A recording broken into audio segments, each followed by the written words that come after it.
Hi hello നമസ്കാരം. ജംജനയുടെ ഏറ്റവും പുതിയ എപ്പിസോഡിലേക്ക് എല്ലാവർക്കും ഹൃദയം നിറഞ്ഞ സ്വാഗതം. മമ്മൂക്ക, ദുൽഖർ സൽമാൻ, വാപ്പച്ചിയും മോനും രണ്ടുപേരും മലയാള സിനിമ ഇൻഡസ്ട്രിയിൽ വളരെയധികം പ്രാധാന്യമുള്ള രണ്ട് സ്റ്റാറുകളാണ്. മമ്മൂക്കയെ അപേക്ഷിച്ച് നമ്മുടെ ദുൽഖർ സൽമാൻ അത്രമാത്രം കഷ്ടപ്പെട്ട് സിനിമയിലേക്ക് വന്ന ആളല്ല. പക്ഷെ തുടക്കകാലങ്ങളിൽ അദ്ദേഹം അനുഭവിച്ചിരുന്ന ഒരുപാട് ഒറ്റപ്പെടലുകളുണ്ട്, ഒരുപാട് ആളുകളുടെ കുറ്റപ്പെടുത്തലുകളുണ്ട്. അതൊക്കെ നമുക്ക് അറിയുന്നതാണ്. അത് മമ്മൂക്കയുടെ മകൻ എന്നതിലുപരി എന്ത് തേങ്ങയാടാ നിനക്കുള്ളത് എന്നുള്ള രീതിയിൽ വരെ ചോദ്യങ്ങൾ കേട്ടിട്ടുള്ള ആളുകളാണ്. നമ്മളൊക്കെ അതിന്റെ പല വീഡിയോസും കണ്ടിട്ടുണ്ടാവും. എന്തായാലും സാമ്രാജ്യം എന്ന് പറഞ്ഞിട്ട് നമ്മുടെ ബേക്കൻ റീൽസിൽ ഒരു വീഡിയോ വന്നിട്ടുണ്ട്. മലയാളത്തിന്റെ അഹങ്കാരമായ വാപ്പയും മോനും എന്നാണ് കൊടുത്തിരിക്കുന്നത്. ഏകദേശം 11 മണിക്കൂർ പരമായി വന്നിട്ട് ആദ്യം വന്ന് 2-3 മണിക്കൂർ ആയപ്പോൾ തന്നെ കുറെ ആളുകൾ നമ്മളോട് റിയാക്ട് ചെയ്യാൻ പറഞ്ഞിട്ടുണ്ട്. പക്ഷെ നമുക്ക് 2-3 വീഡിയോസ് വേറെ ചെയ്യാനുള്ളത് കൊണ്ട് വിട്ടുപോയതാണ്. ബട്ട് ഇപ്പോൾ നമ്മൾ ആ വീഡിയോ കാണുന്നു. റെഡി?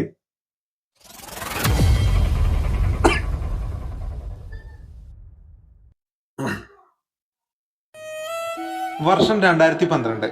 കോഴിക്കോട്ടിലെ ഒരു പ്രമുഖ കോളേജിന്റെ ഉദ്ഘാടനത്തിന് വന്നവനെ കോളേജ് പയ്യന്മാർ കൂകി വിളിച്ചു. ഒരു വലിയ നടന്റെ മകൻ എന്ന ഖ്യാതി ഫാൻ ഫൈറ്റുകൾക്ക് വിഷയമായി. ലാലേട്ടന് ജയ് വിളിച്ചുകൊണ്ട് ആ ചെക്കന് പിന്നാലെ കളിയാക്കലുകൾ നിറഞ്ഞു. അവൻ ഒന്നും പറയാതെ അവിടെ നിന്നും ഇറങ്ങി.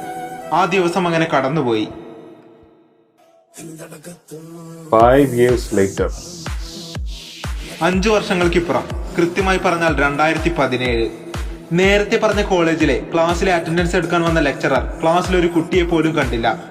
അവർ എവിടെ പോയെന്ന ചോദ്യത്തിന് ഉത്തരമായി അവർ ഒരു പേര് പറഞ്ഞു.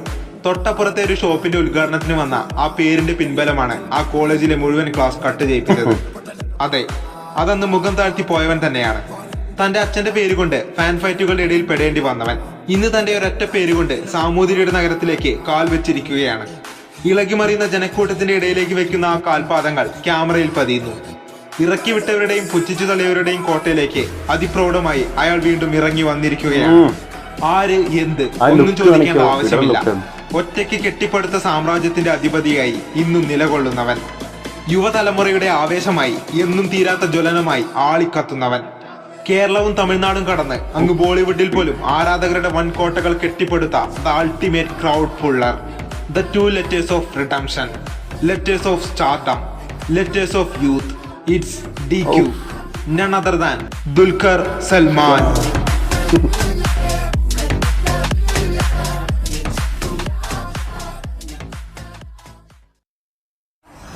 പതിയെ നിശബ്ദമായ വേദിയിൽ ഒരു കാറിന്റെ ശബ്ദം അവർ കേൾക്കുന്നു.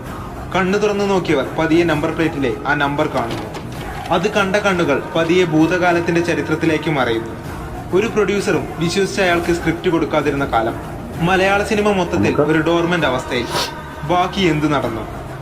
പതിയെ കണ്ണു തുറന്ന ആരാധകൻ കാറിൽ നിന്നിറങ്ങിയ ആ മനുഷ്യനെ വ്യക്തമായി കണ്ടു. നേരത്തെ കുമിഞ്ഞുകൂടിയതിലും അധികം ആരാധകർ അവിടേക്ക് ഓടിയെത്തി. അയാളുടെ പേര് അവിടെ ആകെ പടരുന്നു.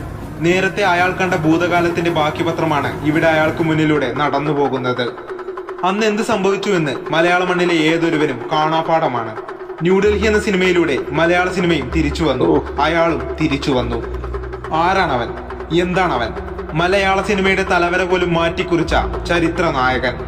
എണ്ണമറ്റ ആരാധകരുടെ ഇടയിൽ തന്റെ സാമ്രാജ്യം കെട്ടിപ്പടുത്ത, ആരാലും ചോദ്യം ചെയ്യപ്പെടാത്ത ആ അധിപതി. ഒരിക്കലും വീഴാതെ എന്നും വാഴാൻ മലയാളികൾ എന്നും പ്രാർത്ഥിക്കുന്നവൻ. അഭിനയത്തിന്റെ മൂർത്തിരൂപം പലവട്ടം എടുത്തണിഞ്ഞ് രാക്ഷസ നടനവും വൈകാരിക നടനവുമെല്ലാം ഒരേപോലെ തന്നെ ജ്വലിപ്പിക്കുന്ന ആ കറ കളഞ്ഞ നടൻ തന്നെ. ഞങ്ങൾ നേരത്തെ പറഞ്ഞ ആ ചെക്കന്റെ സ്വന്തം അച്ഛൻ, മലയാളത്തിന്റെ കുലപതി, ഇന്ത്യയുടെ യശസ്, ദ മെഗാസ്റ്റാർ മമ്മൂട്ടി. ഒക്കൂല പോയ ഒരു മോനും മമ്മൂക്കയോട് ഒക്കൂല. കമ്പയർ ചെയ്യാൻ പറ്റില്ല, രണ്ടും രണ്ടാണ്. മാത്രമല്ല നമുക്ക് അത്ര ഹൈറ്റ്സിലാണ് എത്തൂല. ഇതേതാ, ന്യൂഡൽഹിയാണോ? ഓ, സാമ്രാജ്യം.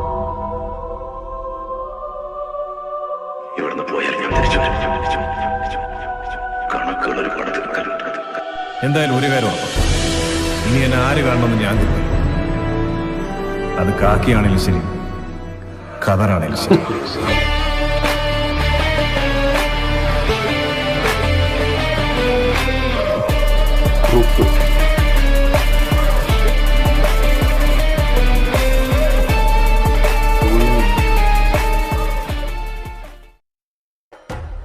ദുൽഖറിന്റെ കരിയർ ഒരു ഡ്രീമി റൈഡ് തന്നെയായിരുന്നു. സ്വപ്നതുല്യമായ തുടക്കം, മികച്ച സിനിമകൾ, മികച്ച അഭിപ്രായങ്ങൾ, ഒരു ന്യൂ കമ്മർ ആഗ്രഹിക്കുന്ന തുടക്കം. സെക്കൻഡ് ഷോ, ഉസ്താദ് ഹോട്ടൽ, ABCD തുടങ്ങിയ സിനിമകൾ മികച്ച വരവേൽപ്പാണ് അയാൾക്ക് നൽകിയത്. പിന്നീടും ഒരുപാട് സിനിമകൾ ചെയ്തുവെങ്കിലും കരിയർ മാറിയത് ചാർലി എന്ന ചിത്രത്തിലായിരുന്നു. മാസ്മരികം എന്ന് വിശേഷിപ്പിക്കാവുന്ന പ്രകടനം കൊണ്ട് അയാൾ മലയാളികളുടെ മൊത്തം മനസ്സ് നിറച്ചു. സോറി, പറഞ്ഞതിലൊരു തിരുത്തുണ്ട്. മലയാളികളെ മാത്രമല്ല, മലയാള ഭാഷയെക്കുറിച്ച് വലിയ കേട്ടുകേൾവി പോലുമില്ലാത്ത ബംഗ്ലാദേശിൽ തന്റെ ഡിപ്രഷനിൽ നിന്നും തിരിച്ചു വന്ന ഒരാൾ പറഞ്ഞത് അതിനു കാരണം ചാർലി ആയിരുന്നു എന്നാണ്. അതിനുശേഷം തന്റെ മകനെ ദുൽഖർ സൽമാൻ എന്ന പേര് കൂടി വെച്ചപ്പോൾ ഒരു മലയാളി ആരാധകനെ വിശ്വസിക്കാവുന്നതിലും അപ്പുറമായിരുന്നു അത്. പിന്നീട് നിരവധി സിനിമകൾ പരാജയമായപ്പോഴും അയാൾ മലയാള സിനിമകളിൽ നിന്ന് നീണ്ട ഇടവേളകൾ എടുത്തിരുന്നപ്പോഴും അയാളുടെ സ്റ്റാർഡത്തിലൊന്നും വലിയ മാറ്റം വന്നിരുന്നില്ല. തമിഴിലും തെലുങ്കിലും ഹിന്ദിയിലും മികച്ച സിനിമകൾ അഭിനയിച്ച് അവിടെയെല്ലാം അയാൾ ആരാധകരെ സൃഷ്ടിച്ചുകൊണ്ടിരുന്നു. തമിഴ് ആരാധകരെ ത്രില്ലടിപ്പിച്ച കണ്ണും കണ്ണും കൊള്ളയടിത്താൽ, തെലുങ്കു ആരാധകരുടെ കണ്ണു നനയിച്ച സീതാരാമം, ബോളിവുഡ് പ്രേക്ഷകരെ ഭീതിപ്പെടുത്തിയ ചുപ്, ഇതെല്ലാം കൂടാതെ കാർവാൻ, മഹാനടി തുടങ്ങിയ എണ്ണമറ്റ സിനിമകളും. മലയാളത്തിൽ കുറുപ്പ് എന്ന ബ്ലോക്ക് ബസ്റ്ററിലൂടെയും അയാൾ തിരിച്ചു വന്നു. കഴിവിന്റെ കാര്യത്തിലും ആരാധക പിന്തുണയുടെ കാര്യത്തിലും ഇവിടെ സംശയങ്ങൾ വേണ്ട. ചാർലിയിലെയും സീതാരാമത്തിലെയും സോളയിലെയും പ്രകടനങ്ങൾ കഴിവിന് ഉത്തരമാകുമ്പോൾ തെലങ്കാനയിലെ ഇൻഡിപെൻഡൻസ് ഡേ പരേഡിൽ വിശിഷ്ടാതിഥിയായി പോയതും ലക്കി ഭാസ്കർ ഷൂട്ടിങ്ങിനിടെ ഹൈദരാബാദ് കോളേജിൽ കണ്ട ജനസാഗരവും അയാളുടെ പാൻ ഇന്ത്യൻ റീച്ച് കാട്ടിത്തരുന്നു. ഇന്ന് സ്റ്റാർഡം കൊണ്ട് മലയാള സിനിമയ്ക്ക് ഒരു ഭാവി അവൻ മാത്രമാണ്. അങ്ങനെ പോയത് പൃഥ്വിരാജൊക്കെ ഉണ്ട് കേട്ടോ, അത് ശരിയല്ല, ഞാൻ അംഗീകരിക്കുന്നില്ല. Objection your honour. ഇനി മമ്മൂട്ടിയിലേക്ക് വരാം. എത്ര പറഞ്ഞാലും മതിവരാത്ത അനുഭൂതിയാണ് അയാളുടെ നടനം. കാലങ്ങൾ പിന്നോട്ട് എത്ര മറിഞ്ഞാലും ഇനി മറിഞ്ഞില്ലെങ്കിലും അപ്പോൾ നിലവിൽ നിൽക്കുന്ന മമ്മൂട്ടി എന്ന അഭിനേതാവിനെ നിങ്ങൾ ആരാധിക്കാതെ പോകില്ല. എത്ര വട്ടം പറഞ്ഞിരിക്കുന്നു അയാളുടെ വീരഗാഥകൾ ഞങ്ങൾ. ഒരു സമയത്ത് മലയാളം ഇൻഡസ്ട്രി മുഴുവൻ B ഗ്രേഡ് പടങ്ങളെന്ന് വിളിച്ച് കളിയാക്കിയിരുന്ന സമയത്ത് മലയാള സിനിമയുടെ യശസ് വീണ്ടെടുക്കാൻ അയാൾ മാത്രമേ ഉണ്ടായിരുന്നുള്ളൂ. ലോകത്തിന്റെ മുന്നിൽ അഭിമാനങ്ങളായി മാറിയ വടക്കൻ വീരഗാഥയും പഴശ്ശിരാജയും അതിന്റെ പൂർണ്ണതയിൽ ചെയ്യാൻ അയാൾക്ക് മാത്രമേ സാധിച്ചിട്ടുള്ളൂ, ഇനി സാധിക്കുകയുമുള്ളൂ. അയാൾ ഇല്ലാതായി പോയെന്നും അയാളുടെ കഴിവുകൾ നശിച്ചു പോയെന്നും പറഞ്ഞ ഒരു സമയമുണ്ടായിരുന്നു മലയാളികൾക്ക്. ഇന്ന് അതെല്ലാം പറഞ്ഞവരെ കുറിച്ച് ആലോചിക്കുമ്പോൾ ചിരി വരും. അവരൊക്കെ എന്തു ചെയ്യുകയാകുമെന്ന് ആലോചിച്ച് പലരും അഭിനയമെല്ലാം നിർത്തിവെക്കുന്ന നായക നടന്റെ സ്ഥാനം ഒഴിവാക്കുന്ന ഒരു കാലമാണ് 70കൾ. എന്നാൽ അക്കാലത്ത് അയാൾ വലിയ തിരിച്ചുവരവ് നടത്തിയെന്ന് മാത്രമല്ല, മറ്റാരെക്കൊണ്ടും ചിന്തിക്കാൻ പോലും കഴിയാത്ത തരത്തിലുള്ള കഥാപാത്രങ്ങൾ അരങ്ങിൽ അവിസ്മരണീയമാക്കുകയും ചെയ്തു. ഉണ്ട, പുഴു, ഭീഷ്മ, നൻപകൽ നേരത്ത് മയക്കം, റോഷാക്ക്, കാതൽ, ഭ്രമയുഗം, ഈ ഒരു ലിസ്റ്റ് മാത്രം മതി അയാൾ അവസാനിച്ചു എന്ന് പറഞ്ഞവരുടെ മുന്നിലേക്ക് ഇട്ടുകൊടുക്കാൻ. വിമർശകരെ, നിങ്ങൾ മനസ്സിലാക്കുക, അയാൾ ജീവിച്ചിരിക്കുന്നിടത്തോളം അയാൾ എന്ന നടൻ അവസാനിക്കില്ല. സ്റ്റാർ എന്ന് വിളിക്കുന്നതിന് പകരം എന്നെ നടനെന്ന് വിളിക്കാൻ ഇന്റർവ്യൂവറിനോട് പറഞ്ഞ അയാളുടെ സിനിമയോടുള്ള അഭിനിവേശം എത്രയാണെന്ന് നമുക്ക് മനസ്സിലാക്കാമല്ലോ. അതെ, അയാളുടെ ഇതിഹാസം അവസാനിച്ചിട്ടില്ല, ഇനി അവസാനിക്കുകയുമില്ല.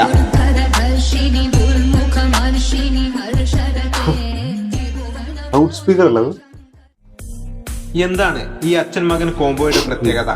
What makes dum different? ഏത് ഇൻഡസ്ട്രിയിലേക്കും നിങ്ങൾ ചെന്നു നോക്കൂ, തന്റെ മക്കളെ ഏതു വിധേനയും സിനിമയിലേക്ക് കൊണ്ടുവരാൻ കഷ്ടപ്പെടുന്ന അച്ഛന്മാരെ നിങ്ങൾ കാണും. 90% മാതാപിതാക്കളുടെ ഇൻഫ്ലുവൻസ് കൊണ്ട് മാത്രം സിനിമയിലേക്ക് എത്തിയ നെപ്പോ കിഡുകൾ ഭരിക്കുന്ന ബോളിവുഡ് ആർക്കും അപരിചിതമല്ല. മറ്റു ഇൻഡസ്ട്രികളും വ്യത്യസ്തമല്ല. നോക്കിയാൽ DQവും നെപ്പോ കിഡൊക്കെ തന്നെ. പക്ഷെ നെപ്പോട്ടിസം എന്ന വാക്കിന്റെ അടിവരയാകാൻ ഒരു സിനിമാ പ്രേമിയും ദുൽഖർ സൽമാൻ എന്ന പേര് യൂസ് ചെയ്യില്ല. കാരണം ഒരിക്കലും മമ്മൂട്ടി എന്ന മെഗാസ്റ്റാറിന്റെ പദവി കൊണ്ടോ സ്റ്റാർഡം കൊണ്ടോ അല്ല DQ എന്ന മറ്റൊരു ബ്രാൻഡ് ഉണ്ടായത്. ദുൽഖർ അഭിനയിച്ച ഒരു സിനിമയിൽ പോലും മമ്മൂട്ടി എന്ന താരത്തിന്റെ യാതൊരുവിധ ഇൻഫ്ലുവൻസും ഉണ്ടായിരുന്നില്ല.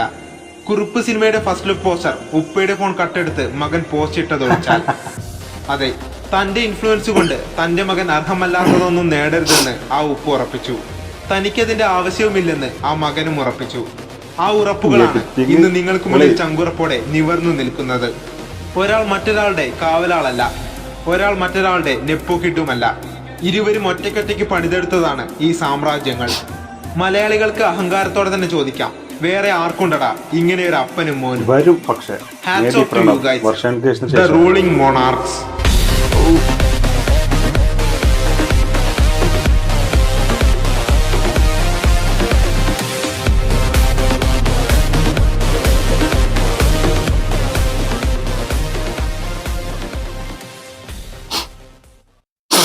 അവരെല്ലാം എന്താ ചെയ്യുമ്പോൾ അവർക്കറിയാവുള്ളൂ. ചിലപ്പോൾ പെനാൽറ്റി പോവാം, ചിലപ്പോൾ ഒരു ഉപരി ഒടുതലും വേറൊരു സംഭവം. എവിടെയെങ്കിലും ഞാനിങ്ങനെ വിളിച്ചു നോക്കും.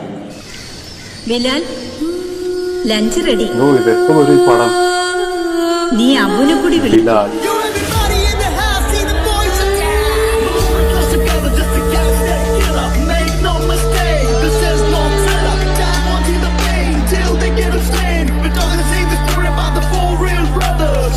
ജോർജ്, മരിപ്പിനുള്ള വടയും ചായ ഞാൻ തരുന്നുണ്ട്. ഇപ്പോഴല്ല, പിന്നെ പിന്നെ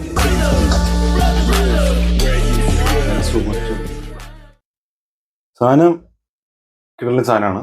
പക്ഷെ ഞാൻ ഉദ്ദേശിച്ച ആ ഒരു പഞ്ചില്ലാത്ത പോലെ തോന്നി. അത് പുള്ളിക്കാരന്റെ അതിന് മുമ്പുള്ള ചില ക്രോസ് ഓവർ സാധനങ്ങളൊക്കെ വന്ന സമയത്ത് ഭയങ്കര പഞ്ചുണ്ടായിരുന്നു. അത് പഞ്ച് ഇല്ലാത്ത പോലെ ഇങ്ങനെ തോന്നി. പക്ഷേ ഇത് പറയാനുള്ള ഒരു കാരണം, എടുത്തു പറയേണ്ട ഒരു സംഭവം എന്താ വിചാരിച്ചു കഴിഞ്ഞാൽ, ഈ ദുൽഖർ സൽമാനെ കാണിക്കുമ്പോൾ പോലെയല്ല മമ്മൂക്കനെ കാണിക്കുക. നമുക്ക് ഈ കാണുമ്പോൾ തന്നെ മമ്മൂക്കേന്റെ ആ വിഷ്വൽസ് വരുന്ന സമയത്ത് നമുക്ക് കിട്ടുന്ന ഒരു രോമാഞ്ചുണ്ട്. അത് ഒരിക്കലും ദുൽഖർ സൽമാൻ മാത്രമല്ല, ആ സാധനത്തിന് ഇപ്പൊ ആര് വന്നാലും കിട്ടുന്ന എനിക്ക് തോന്നുന്നില്ല. അത്ര മനോഹരമായിട്ട് ചെയ്തിട്ടുണ്ട്. ഒരിക്കലും ബാപ്പാനോട് തുല്യം നിൽക്കാൻ മകൻ എത്തുന്ന എനിക്ക് തോന്നുന്നു. ഭാവിയിൽ ഒരു പക്ഷെ എത്തൂല്ല, എനിക്കറിയില്ല. ഇപ്പൊ എന്തായാലും നിലവിലില്ല. എത്ര പാൻ ഇന്ത്യൻ സ്റ്റാർ ആണെങ്കിലും എവിടേക്ക് എത്ര ആരാധകരുണ്ടായാലും മമ്മൂക്ക ഈസ് യുണീക്ക്. അത് വേറെ ഒരു മൈൻഡ് സാധനമാണ്. പിന്നെ ഈ പറഞ്ഞ പോലെ മലയാള സിനിമയുടെ ഭാവി ഇദ്ദേഹത്തിന്റെ മാത്രം പ്രതീക്ഷയാണെന്ന് പറഞ്ഞ ആ ഒരു സ്റ്റേറ്റ്മെന്റിനോട് ഞാൻ 100% യോജിക്കുന്നില്ല. കാരണം അങ്ങനെ മലയാള സിനിമയുടെ ഭാവി അത്രയും ഉയർത്താൻ വരുന്ന ഒരുപാട് നടന്മാരുണ്ട്. അതിൽ ഏറ്റവും ഇമ്പോർട്ടന്റ് ആയിട്ടുള്ള ആളാണ് പൃഥ്വിരാജ് സുകുമാരൻ. പുള്ളിയുടെ അഭിനയം എന്താണ് പല ആളുകളും ഡ്രമാറ്റിക് ആയിട്ട് ചെയ്യുന്നൊക്കെ പറയുന്നുണ്ടാവാം. പക്ഷെ പുള്ളി കൊണ്ടുവരുന്ന സിനിമകൾ, പുള്ളിയുടെ എന്താ പറയുക പ്ലാനിങ്സ്, അതിനിപ്പോ പ്രൊഡക്ഷൻ കമ്പനി ആയിട്ടാണെങ്കിലും ശരി, പുള്ളി ഡയറക്ടർ സിനിമയാണെങ്കിലും ശരി, ഇപ്പൊ വരാൻ പോകുന്ന സിനിമ തന്നെ നമുക്ക് എടുത്തു നോക്കി കഴിഞ്ഞാൽ ആലോചിച്ച് നോക്കും. മലയാള സിനിമയുടെ ഭാവി എത്രയോ മാറ്റാൻ ചാൻസ് ഉള്ള സിനിമയാണ് എമ്പുരാൻ. പിന്നെ വരാൻ പോകുന്ന ടൈസൺ എന്ന് പറഞ്ഞ സിനിമ. പിന്നെ പുള്ളി ഇപ്പോ ബോളിവുഡിൽ വില്ലനായിട്ട് വരുന്നു, ബഡേ മിയൻ ചോട്ടേ മിയൻ. സലാറില് അങ്ങനെ അത്രയും പ്രഭാസമായിട്ട് ഇമ്പോർട്ടന്റ് ആയിട്ടുള്ള അത്രയൊരു നായകതുല്യമായിട്ടുള്ള ഒരു കഥാപാത്രം. മേ ബി വില്ലനായിരിക്കാം, പക്ഷെ ഈക്വലി നിൽക്കുന്ന ഒരു കഥാപാത്രം. അങ്ങനെ പാൻ ഇന്ത്യൻ റീച്ചുള്ള, പാൻ ഇന്ത്യൻ ലെവലിൽ എല്ലാ മറ്റുള്ള വലിയ നടന്മാരും സംവിധായകരും അടക്കം മെൻഷൻ ചെയ്യുന്നൊരു നടൻ പൃഥ്വിരാജാണ്. അപ്പോൾ എല്ലാ മേഖലയിലും, അത് പ്രൊഡക്ഷൻ ആണെങ്കിലും, പ്രൊഡക്ഷനിലേക്ക് ആലോചിച്ച് നോക്കൂ, ബോളിവുഡിലടക്കം പ്രൊഡ്യൂസ് ചെയ്യാന്നൊക്കെ പറഞ്ഞാൽ ചെറിയ പരിപാടിയൊന്നുമില്ല. അതിലൊക്കെ പാർട്ണർ ആവുക എന്ന് പറഞ്ഞാൽ അത് വേറെ ആരുണ്ട്? അങ്ങനെ പറയാൻ പറ്റില്ല. മമ്മൂക്കയുടെ മകനാണ്, സംഭവം പൊളിയാണ്, പാൻ ഇന്ത്യനാണ്. അതിൽ ഒരാൾ തീർച്ചയായിട്ടും ദുൽഖർ സൽമാനുമാണ് മറ്റുള്ള സ്ഥലത്തേക്ക് നമ്മുടെ റീച്ച് എത്തിക്കുന്നത്. പക്ഷെ പുള്ളി മാത്രമുള്ളൂ എന്ന് പറഞ്ഞ സ്റ്റേറ്റ്മെന്റ് ഞാൻ വിയോജിക്കുന്നു.